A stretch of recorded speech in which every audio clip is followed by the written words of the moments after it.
Hello friend, मैं आपकी दोस्त सुधा सिंह विकलांग साथी ट्रस्ट के दिव्यांगम चैनल से आप सबका स्वागत करती हूं और आशा करती हूं आप लोग स्वस्थ होंगे। तो फ्रेंड्स, आप लोगों ने मेरी कहानी किस्मत भाग 1, भाग 2, भाग 3 को बहुत पसंद किया, उसके लिए तहे दिल से शुक्रिया। आप लोग अपना प्यार ही मेरी कहानियों पर बनाए रखिएगा। और आज मैं अपनी कहानी किस्मत का भाग 4 और अंतिम भाग लेकर अपने चैनल दिव्यांगम पर हाजिर हूँ। तो फ्रेंड्स, आप लोगों ने सुना कि रीवा जब अज्जू के घर से आती है तो वो अपने मंगेतर आकाश को एक मैसेज करती है कि मैं घर आ गई हूँ, प्लीज़ मुझसे मिलने आ जाओ। पर वो देखती है आकाश उसका कोई रिप्लाई नहीं करता, तो उसको फ़ोन करती है पर वो उसका फ़ोन भी नहीं उठाता। वो बहुत परेशान रहती है कि ऐसा क्या हुआ, क्यों आकाश उसका फ़ोन नहीं उठा रहा है, जहाँ वो इतने महीनों से उससे मिलने के लिए इतना परेशान थी और आकाश उसका फ़ोन भी नहीं उठा रहा है, क्या बात हो गई है। ये सब सोचते सोचते उसकी रात बीतती है। सुबह वो तैयार होकर अपने मम्मी से बोलती है कि मम्मा मैं आकाश के घर जा रही हूँ। तो उसकी मम्मी भी सोचती हैं, उसकी मम्मी के मन में कुछ शंका होती है कि पता नहीं आकाश अब रीवा को अपनाए कि ना अपनाए। उनके मन में एक टेंशन होती है क्योंकि उन्हें समाज के बारे में सब कुछ पता होता है। तो इस पर रीवा आकाश से मिलने जाती है, वो बेल बजाती है और दरवाज़ा आकाश ही खोलता है। रीवा आकाश के गले लग जाती है, वो इतनी खुश थी, उसे कुछ और नहीं सोचता, वो उसके गले लग जाती है और उसे कहती है क्या बात है, मैंने इतना फ़ोन किया, इतने मैसेजेस किए और तुमने एक का भी रिप्लाई नहीं किया और मैं तुमसे मिलने के लिए कितना परेशान थी। मैं इन 4 महीने मेरे लिए कैसे बीते मैं जानती हूँ और मैं तुमसे मिलने के लिए इतना परेशान थी पर तुमने एक कॉल भी नहीं किया। तो इस पर आकाश उसकी बातों का हाँ हूँ में जवाब देता है, जिसे रीवा को लगता है कि आकाश उसे सही से रिस्पॉन्स नहीं कर रहा, क्या बात है। तो वो पूछती क्या हुआ, आप ऐसे इतने शांत क्यों हैं, क्या आपको मुझसे मिलकर खुशी नहीं हुई। तो इस पर आकाश कहता है कि नहीं रीवा, ऐसी कोई बात नहीं है। तो रीवा कहती है हमारी अब शादी भी होने वाली है और इतने दिनों से मैं आपका वेट कर रही थी, मैं चाह रही थी मैं जल्दी से मिलूं आपसे। तो आकाश कहता है सॉरी रीवा, माफ़ करना, मैं तुमसे शादी नहीं कर सकता। रीवा बहुत परेशान हो जाती है, ये क्या है आकाश, ये क्या बोल रहा है, उसे समझ में नहीं आ रहा होता है। तो वो कहती है कि क्या हुआ आकाश, आप ऐसे क्यों बात कर रहे हो। तो आकाश कहता है देखो रीवा, मैं तुमसे बहुत प्यार करता हूँ और हमेशा करता रहूँगा, लेकिन मैं अब तुमसे शादी नहीं कर सकता हूँ क्योंकि मुझे भी इसी समाज में रहना है। रीवा समझ नहीं पाती कि उसने ऐसा किया क्या है जिसकी वजह से आकाश ये बातें बोल रहा है। उसे इसी समाज में रहना है, सबको इसी समाज में रहना है, पर रीवा ने ऐसा किया क्या है।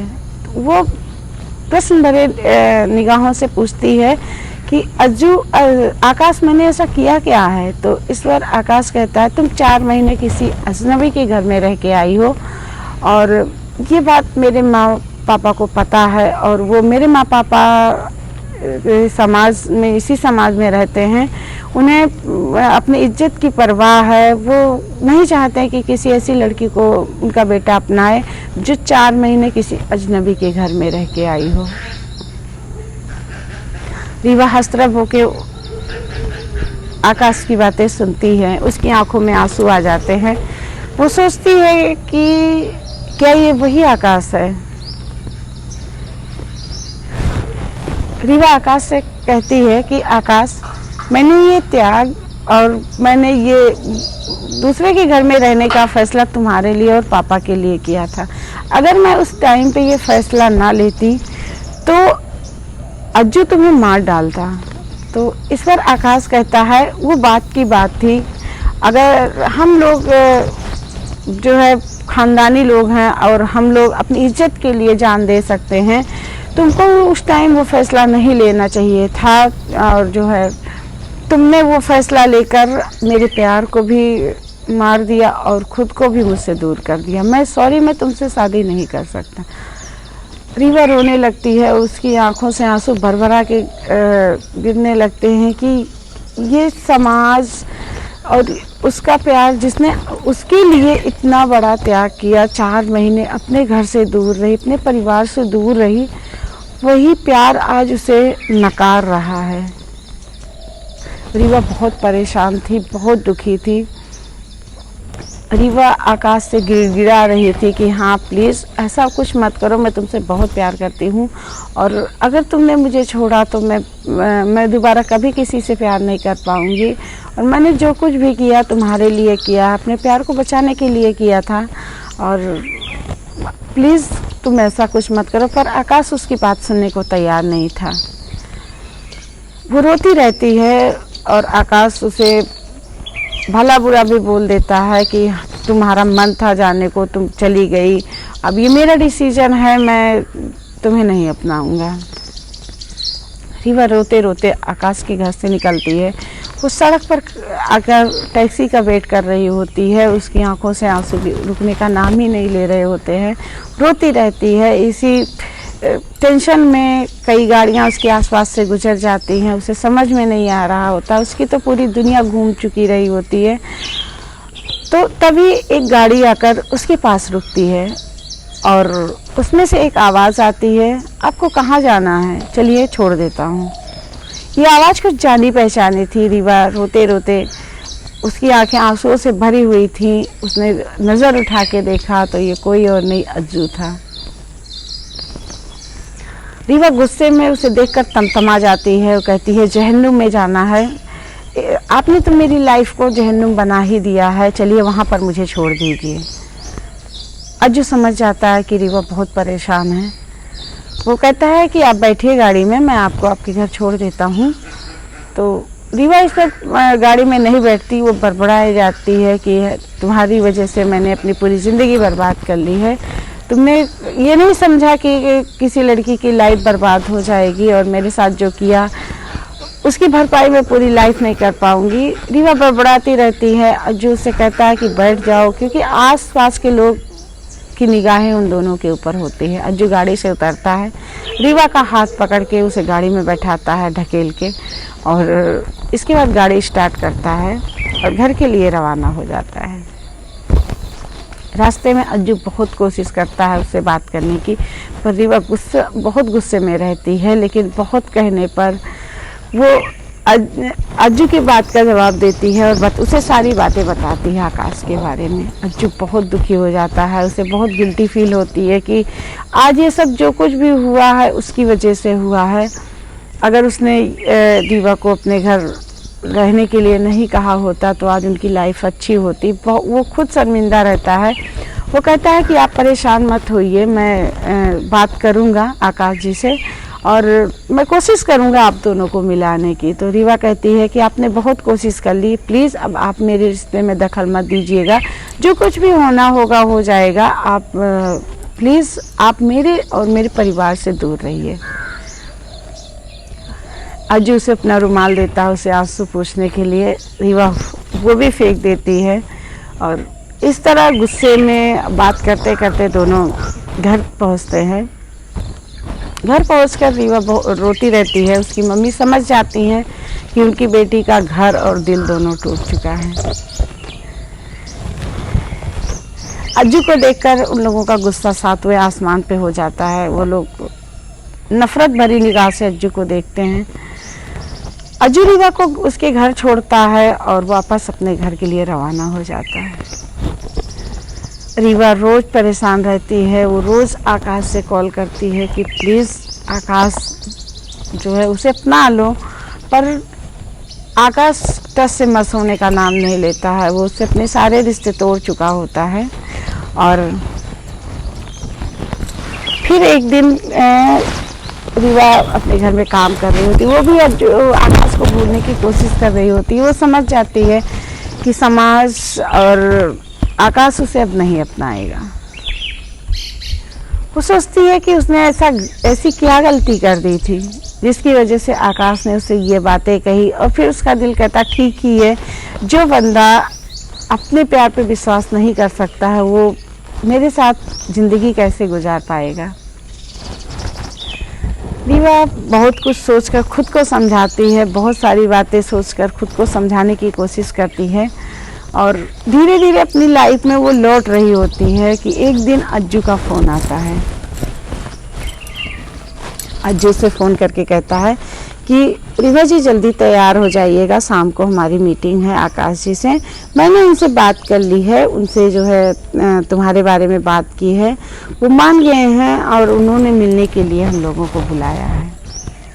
रीवा बहुत खुश हो जाती है और अज्जू का दिल से शुक्रिया अदा करती है कि अज्जू ने अगर उसकी लाइफ के साथ कुछ ख़राब किया था तो कुछ अच्छा भी कर दिया है। तो वो बहुत खुश होती है। शाम को आकाश की पसंद का सूट पहनती है और उसी की पसंद की से वो खुद को तैयार करती है और तैयार होकर वो अज्जू का इंतज़ार कर रही होती है। अज्जू आता है, हॉर्न देता है, वो गेट के बाहर निकल के आती है। दोनों लोग रेस्टोरेंट के लिए निकलते हैं। वहाँ पर उसकर वो लोग देखते हैं कि आकाश उनका वेट कर रहा होता है। रीवा बहुत खुश हो जाती है, उसे एक उम्मीद जगती है कि शायद आकाश उसे अपना ले। दोनों रेस्टोरेंट पहुंचकर अज्जू कहता है कि सॉरी आकाश जी, मुझे थोड़ा सा लेट हो गया, मुझे थोड़ा सा मीटिंग मेरी थी तो इस वजह से मुझे लेट हो गया, आपको वेट करना पड़ा, उसके लिए सॉरी। आकाश कहता कोई बात नहीं, बैठिए। सब लोग बैठते हैं और बातें शुरू होती है। अज्जू समझता है कि रीवा ज़्यादा नहीं कुछ बोलेगी। रीवा भी हाय हेलो करके बैठ जाती है। वो आकाश को देखती रहती है, उसकी आंखें आंसुओं से भरी होती है। वो चाहती है कि आकाश उसे अपना ले, पर आकाश का दिल नहीं पसीजता। अज्जू उससे कहता है कि आकाश जी, आप रीवा जी पर फालतू में शक कर रहे हैं।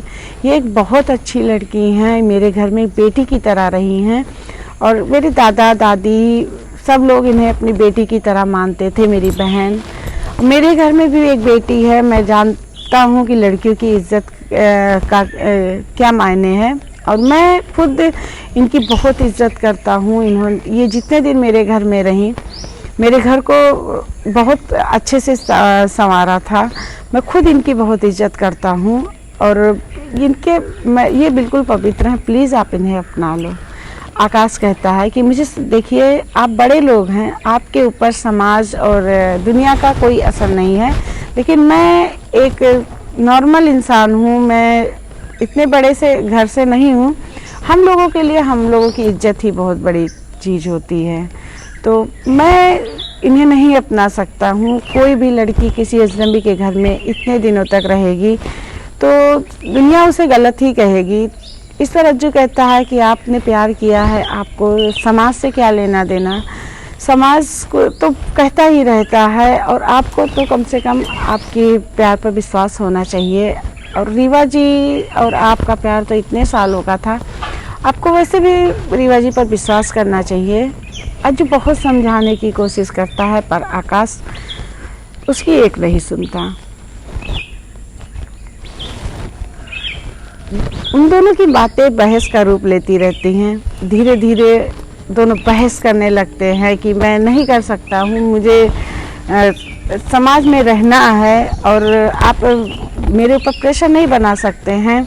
आप मुझे पिछले 1 महीने से मिलने के लिए कह रहे हैं, मैं इसीलिए टाल रहा था क्योंकि मैं नहीं मिलना चाहता था और मेरा फैसला मैंने रीवा को सुना दिया था। रीवा ये बातें सुनकर चौंक सी जाती है कि अज्जू उसके लिए 1 महीने से परेशान है। इतने दिनों से वो आकाश को गिरा रहा है, जिसके अंदर में इतने सारे लोग काम करते हैं, जो इतना हर किसी को भी अपने नीचे काम करने के लिए कह सकता है। वो बंदा आकाश के सामने 1 महीने से उसके लिए गिड़गिड़ा रहा है। ये बातें रीवा को थोड़ी अजीब सी लगती हैं कि वो क्यों उसके लिए इतना परेशान है। आकाश उससे कहता है कि इसीलिए मैंने मना किया था। तो इस पर अज्जू उसके सामने गिड़गिड़ाने लगता है कि आप बहुत बड़ी गलती कर रहे हैं, आप बहुत पछताएंगे। आपकी रीवा वैसे ही पवित्र है जैसे पहले थी। दोनों की बातें जब बहस का रूप लेने लगती हैं तो इस पर रीवा चिल्लाने लगती है, चिल्ला देती है कि प्लीज़ आप लोग शांत हो जाइए, मत लड़िए मेरे लिए। और आकाश की तरफ देखकर वो कहती है कि अच्छा हुआ भगवान ने मेरी आंखें खोल दी। आप मुझसे क्या शादी नहीं करना चाहते? मैं खुद आप जैसे इंसान से शादी नहीं करना चाहती। ये मेरी गलती थी कि मैंने आपसे प्यार किया था, मेरी आंखें बंद थी। भगवान ने सही टाइम पे मेरी आंखें खोली है। मैं शुक्रिया अदा करती हूँ भगवान का, धन्यवाद देती हूँ कि तुम जैसे इंसान के पल्लू बांधने से पहले उन्होंने मेरी आंखें खोल दी। जो इंसान अपने प्यार पे विश्वास नहीं कर सकता, वो इंसान लाइफ टाइम मुझ पर कैसे विश्वास करेगा। रीवा गुस्से में सारी बातें एक सांस में कहती चली जाती हैं। वो कहती है कि मैं खुद ये रिश्ता तोड़ती हूँ और मुझे तुम जैसे इंसान से रिश्ता नहीं रखना है और प्लीज़ तुम जाओ यहाँ से, मेरी ज़िंदगी है, मैं जैसे चाहूँ वैसे जी लूँगी। रीवा रोने लगती है। वो बहुत गुस्से में रहती है। अज्जू का हाथ पकड़कर वो रेस्टोरेंट से बाहर जाने लगती है। इस पर आकाश एक तंज भरे स्वर में कहता है, अज्जू जी, जिस लड़की को आप मेरे पल्लू बांध रहे हो, उस लड़की से आप शादी क्यों नहीं कर लेते? आपको किसका डर है? आपकी फैमिली में तो सब इसको पसंद करते हैं ना, तो आपको किसका डर है? आप क्यों नहीं शादी कर लेते हैं? रीवा और आकाश के पैर ठिठक जाते हैं वहीं पे। आकाश के इस बात से रीवा का दिमाग एकदम सुन्न सा हो जाता है कि ये क्या बोल रहा है। अज्जू और रीवा पलटकर आकाश को देखने लगते हैं और इस पर अज्जू एक फैसला लेता है। वो रीवा के सामने कहता है कि क्या आप मुझसे शादी करेंगी? क्या मेरी किस्मत में आप आएंगी? रीवा एकदम सन्न रहती है। वो उसका हाथ छोड़ के रेस्टोरेंट से बाहर निकल जाती है। वो गाड़ी में आकर बैठकर रोने लगती है कि उसकी किस्मत उसके साथ क्या खेल खेल रही है। जिस इंसान को वो पसंद करती थी वो इंसान उससे दूर हो गया और जिस इंसान को वो नापसंद करती थी वो इंसान आज उसके सामने ऐसे प्रपोज कर रहा है। वो क्या डिसीजन ले वो कुछ समझ नहीं पा रही थी।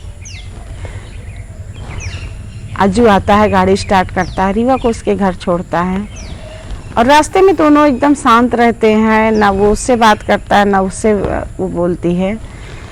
और जैसे ही रीवा गाड़ी से उतरती है, अपने घर में जाने लगती है अंदर, तो अज्जू कहता है कि मैंने आपसे कुछ पूछा था। अगर आपको सही लगता है, अगर आपको लगता है कि आप मेरे साथ लाइफ बिता सकती हैं, तो आप प्लीज़ मुझे जवाब दीजिएगा। मैं आपके जवाब का इंतज़ार करूँगा।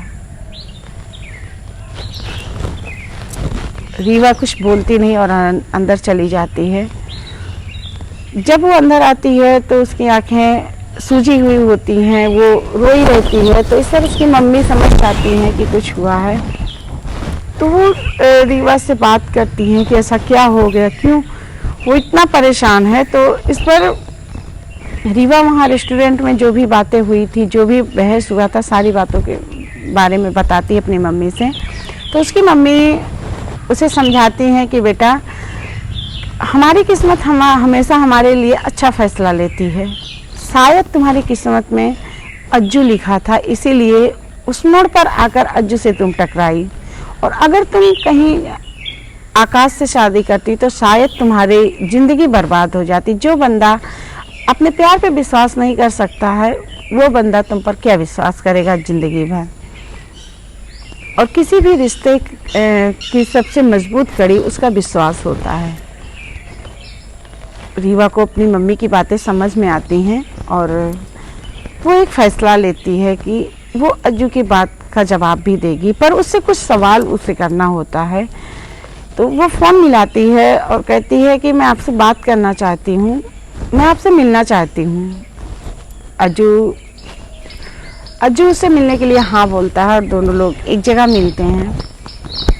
तो रीवा कहती है कि आप मेरे बारे में सब कुछ जानते हैं, मैं किसी और से प्यार करती हूँ और मैं इतनी जल्दी किसी और को नहीं अपना पाऊँगी। पर आप भी तो किसी और से प्यार करते हैं। इस पर अज्जू बताता है कि मैं प्यार करता नहीं हूँ, प्यार करता था, क्योंकि वो लड़की मुझे छोड़कर जा चुकी मेरे रूड व्यवहार की वजह से। तुम तो मेरा व्यवहार जानती हो, मुझे पल पल में गुस्सा आ जाता है। मैं सारे लड़कों की तरह नॉर्मल नहीं हूँ, और मैं सारे लड़कों की तरह नहीं हूँ कि मैं अपनी गर्लफ्रेंड के लिए वक्त निकालूं, मेरे पास इतना टाइम नहीं है। और फिर वो लड़की कह रही थी, सबसे बड़ी बात, वो लड़की कह रही थी कि आप अपने दादा दादी को छोड़ दो, मेरे साथ अकेले शादी के बाद मेरे साथ अकेले घर बसाओ, जो कि मेरे लिए नामुमकिन था। मैं अपने दादा दादी को कभी नहीं छोड़ सकता, वो मेरी ज़िंदगी है और मैं हमेशा उनके साथ रहूँगा। इस वजह से मेरी और उस लड़की से मेरा ब्रेकअप हो गया। मैं किसी भी ऐसी लड़की से शादी नहीं करूँगा जो मेरी फैमिली को ना अपना पाए। रीवा को लगता है कि उसने अज्जू का शायद कोई नया चेहरा देख लिया है। अपने दादा दादी के लिए इतना समर्पण और रीवा के लिए इतना इज्जत उसने पहली बार देखा था, किसी लड़की के लिए इतना इज्जत। रीवा एक डिसीजन लेती है कि हाँ, वो अपनी किस्मत में अज्जू को स्थान देगी और अपनी पूरी लाइफ अज्जू के साथ बिताएगी।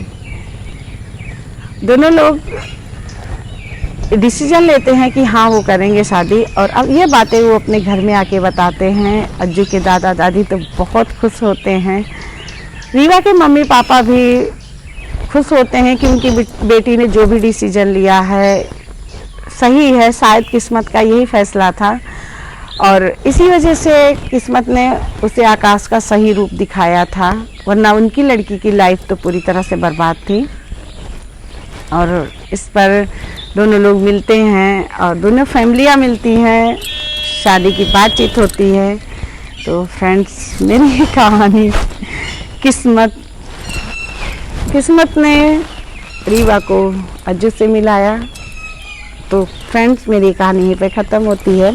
आप लोगों ने सुना कि किस तरह हमारी किस्मत में जो कुछ लिखा होता है वो होता ही है। हाँ, हम मेहनत करते हैं, मेहनत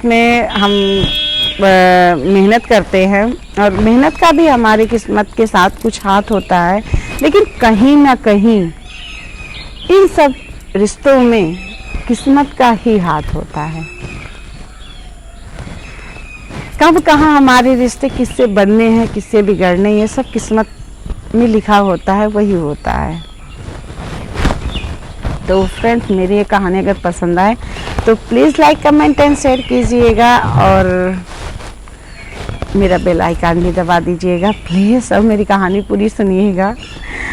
मैं अगले मंगलवार आप लोगों के लिए एक नई कहानी लेकर हाजिर हो रही हूँ।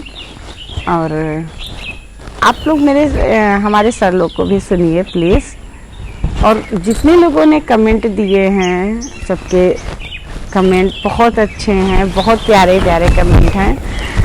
आप सबके कमेंट के लिए भी थैंक्स।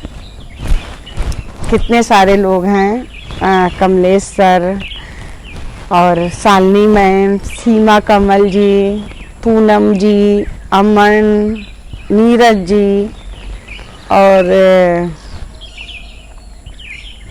बहुत सारे लोग हैं, इमरान सर और मलिक सर, बहुत सारे लोग हैं। आप सबके का थैंक्स इतने अच्छे अच्छे कमेंट के लिए। आप लोग अपना प्यार ही मेरी कहानियों पर बनाए रखिएगा और आप लोगों का साथ मुझे हमेशा चाहिए। तो प्लीज़ आप लोग अपना साथ भी मुझे देते रहिएगा, मेरी कहानियाँ पूरी सुनिएगा और मेरा वॉच टाइम बढ़ाइएगा, लाइक कीजिएगा, शेयर कीजिएगा, कमेंट दीजिएगा प्यारे प्यारे।